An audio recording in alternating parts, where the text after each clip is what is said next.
If an advisor has not created a relationship with a woman and she's part of a couple and there's some kind of an emotional crisis, let's say she gets divorced or let's say her spouse passes away, then they stand a very large chance of losing that client.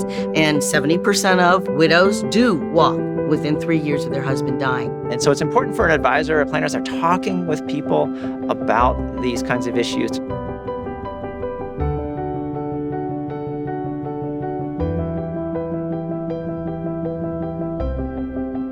So the rate of people over 50 getting divorced has really grown. There's been a number of studies about this recently.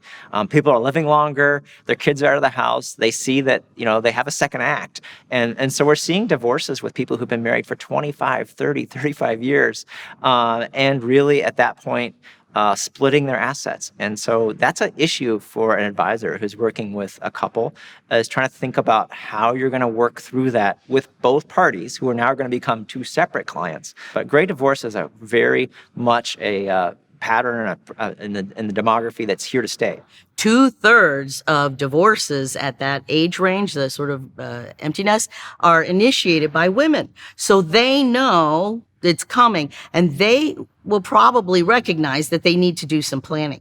What's key is to have for the financial advisor to have a close enough relationship with the woman that she feels comfortable coming to him and talking about it. If an advisor has not created a relationship with a woman and she's part of a couple and there's some kind of an emotional crisis, let's say she gets divorced or let's say her spouse passes away, then they stand a very large chance of losing that client and losing the assets that go along with that client. If the female has not been part of the advising relationship in any way, reach out and let that person know that you're still, until those assets are separated, you're still their advisor, you're still helping make these decisions, and make it clear what your role is in that relationship, that you're not necessarily taking his side or either party's side, but you're there to sort of facilitate whatever changes need to be made.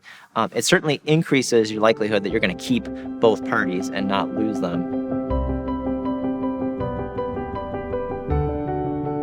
When a woman goes through widowhood, keep in mind this is a time of great grief, overwhelming grief, really. And in fact, it colors every decision that she's making. More than anything, they want a trusted advisor who can say to them, you know what? Don't make big financial decisions now.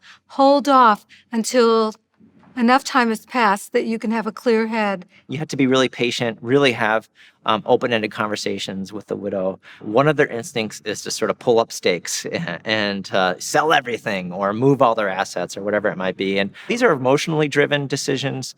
They're oftentimes not what any financial model would suggest that they do. And so it's important to really listen to people and to help them work through these times, and not act rashly in a way that they might regret, say, in 6 weeks or 6 months.